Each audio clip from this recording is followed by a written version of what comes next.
పశ్చిమాసియా పరిణామాలు కొత్త మలుపు తిరిగాయి. ఇరాన్ మీద భీకర దాడులతో పాటు ప్రపంచ చమురు రవాణాలో కీలకమైన హర్ముజ్ జలసంధిపై కన్నేసింది అమెరికా. ప్రతి చమురు నౌకపై సుమారు 287 కోట్ల రూపాయలు వసూలు చేసే అవకాశం ఉంది. ఇది అమల్లోకి వస్తే భారత్ సహా అనేక దేశాలకు చమురు ధరలు పెనుభారంగా మారే ప్రమాదం ఉంది. మరోవైపు హర్ముజ్లో నౌకపై జరిగిన దాడిలో భారతీయుడు మరణించడంతో ఇరాన్ రాయబారులకు సమన్లు జారీ చేసింది భారత్. అటు సౌదీలోని అబా అంతర్జాతీయ విమానాశ్రయంపై హుతీ తిరుగుబాటుదారులు క్షిపణులు డ్రోన్లతో విరుచుకుపడ్డారు. డొనాల్డ్ ట్రంప్ పొంతనలేని విధానాలతో పశ్చిమాసియా పరిణామాలు రోజురోజుకి కొత్త మలుపు తిరుగుతున్నాయి. ప్రపంచ చమురు రవాణాకు అత్యంత కీలకమైన హర్మూజ్ జలసంధిపై పట్టుకోసం అమెరికా, ఇరాన్ తీవ్రంగా పోటీపడుతున్నాయి. ఇప్పటికే అమెరికా, ఇరాన్ మధ్య పరస్పర దాడులతో ఉద్రిక్తతలు కొనసాగటం తెలిసిందే. హర్మూజ్లో చమురు నౌకల మీద దాడుల్లో ఇరాన్ కాల్పుల విరమణ ఒప్పందాన్ని ఉల్లంఘించిందంటూ అమెరికా తీవ్రస్థాయిలో దాడులకు దిగడంతో అటు ఇరాన్ కూడా గల్ఫ్ దేశాల్లోని అమెరికా స్థావరాలపై అదే స్థాయిలో ప్రతిదాడికి దిగింది. ఈ నేపథ్యంలో సంచలన వ్యాఖ్యలు చేశారు ట్రంప్. హర్మూజ్ జలసంధిని తామే స్వాధీనం చేసుకుంటామని, ఇక్కడ ఇరాన్కు ఎలాంటి నియంత్రణ ఉండబోదని హెచ్చరికలు చేశారు. అంతేకాదు, ట్రూత్ సోషల్లో ట్రంప్ చేసిన పోస్టులో ఇకపై America the Guardian of the Hormuz స్ట్రైట్గా వ్యవహరిస్తుందని ప్రకటించారు.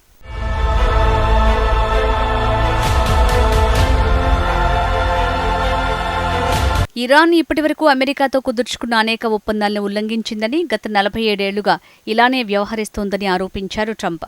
వారితో ఇప్పటికే 10 ఒప్పందాలు చేసుకున్నాం, ప్రతిసారి అవే ఉల్లంఘించారు. ఇక మీదట వారిపై కఠిన చర్యలు కొనసాగుతాయి. హర్మూజ్ జలసంధిని మేమే నియంత్రిస్తాం, మా ఆధీనంలోనే ఉంచుకుంటాం, నిర్వహణ బాధ్యతల్ని కూడా మేమే చేపడతాం. ఇప్పటివరకు ఎలాంటి ప్రతిఫలం లేకుండానే అమెరికా ఆ జలసంధికి రక్షణ ఇస్తూ వచ్చింది. ఇక ఆ పరిస్థితి ఉండదు. ప్రపంచ వాణిజ్య నౌకలకు భద్రత కల్పించేందుకు అమెరికా భారీ ఖర్చు చేస్తున్నందున ఆ ఖర్చుకు ప్రతిఫలంగా హర్మూజ్ గుండా వెళ్లే ప్రతి కార్గోపై 20% రుసుము వసూలు చేయాలని నిర్ణయించినట్లు తెలిపారు. ధనిక దేశాలు చెల్లింపులు చేయాల్సిందే. మా వాళ్లను ప్రమాదంలో పడేసినందుకు ఇది పరిహారమని వ్యాఖ్యానించారు ట్రంప్. గతంలో ఏప్రిల్ 13 నుంచి జూన్ 18 వరకు అమెరికా ఇదే తరహా దిగ్బంధనం అమలు చేసింది. అమెరికా, ఇరాన్ మధ్య తాత్కాలిక శాంతి ఒప్పందం కుదరటంతో దానిని ఎత్తివేశారు. తాజాగా అమెరికా అధ్యక్షుని వ్యాఖ్యలతో హర్మూజ్ జలసంధి మరోసారి అంతర్జాతీయ రాజకీయ వివాదాల కేంద్రంగా మారింది. కాగా డొనాల్డ్ ట్రంప్ వ్యాఖ్యలపై ఇరాన్ తీవ్రంగా స్పందించింది. హర్మూజ్పై తామే పూర్తి స్థాయిలో పట్టు బిగించామని తేల్చి చెప్పింది.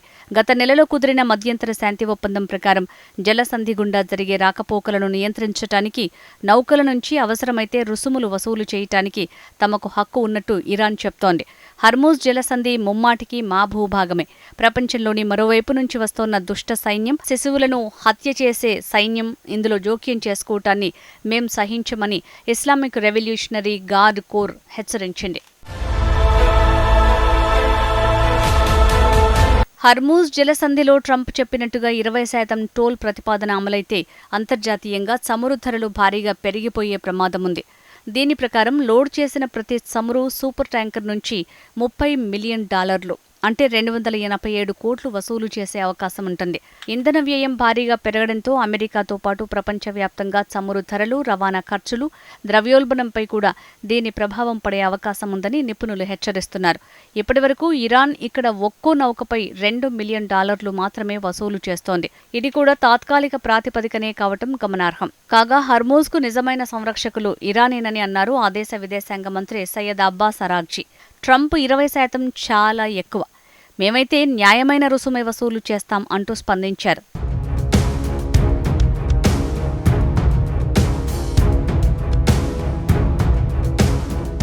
మరోవైపు హర్మూజ్ జలసంధిలో జరిగిన క్షిపణి దాడిలో భారతీయ నావికుడు మృతి చెందటం, పలువురు గాయపడటంపై భారత ప్రభుత్వం తీవ్ర ఆగ్రహం వ్యక్తం చేసింది. ఈ ఘటనపై వివరణ కోరుతూ Iran deputy ambassador Mohammad Javad హుస్సేనీతో సహా ఆ దేశ దౌత్యవేత్తలను భారత విదేశాంగ మంత్రిత్వ శాఖ సమన్లు జారీ చేసింది. ఒమన్ ప్రాదేశిక జలాల్లోని దక్షిణ షిప్పింగ్ లేన్లో ప్రయాణిస్తున్న యుఏఈకి చెందిన మొంబాసా, అల్ బహియా అనే 2 వాణిజ్య నౌకలపై ఇరాన్ క్రూయిజ్ క్షిపణులతో దాడులు చేసింది. ఈ ప్రమాదంలో ఒక భారతీయ నావికుడు ప్రాణాలు కోల్పోగా 6 భారతీయులు, 2 ఉక్రేనియన్లతో కలిపి మొత్తం 8 మంది గాయపడ్డారు. వీరిలో 4 పరిస్థితి విషమంగా ఉంది. ఈ దాడులపై విదేశాంగ శాఖ తీవ్ర ఆందోళన వ్యక్తం చేస్తూ ఈ ప్రాంతంలో ఉద్రిక్తతలను తగ్గించాలని పిలుపునిచ్చింది. అంతర్జాతీయ చట్టాలకు లోబడి వాణిజ్య నౌకల స్వేచ్ఛా ప్రయాణానికి ఆటంకం కలిగించకూడదని స్పష్టం చేసింది. ఇదిలా ఉంటే పశ్చిమాసియాలో అమెరికా, ఇరాన్ ఉద్రిక్తతలకు తోడు ఇప్పుడు సౌదీ అరేబియా, హూతీల మధ్య మళ్లీ ఘర్షణలు చెలరేగాయి. సౌదీలోని అబా అంతర్జాతీయ విమానాశ్రయంపై హుతీ తిరుగుబాటుదారులు క్షిపణులు, డ్రోన్లతో విరుచుకుపడ్డారు.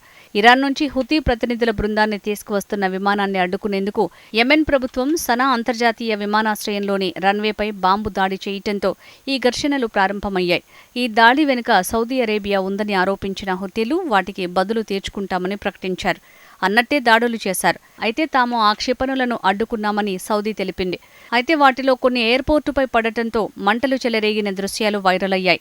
దాదాపు 4 ఏళ్లుగా సౌదీ అరేబియా, ఇరాన్ మద్దతు ఉన్న హూతీ మధ్య ఉన్న ప్రశాంతతకు ఈ దాడులతో బ్రేకులు పడినట్టయింది.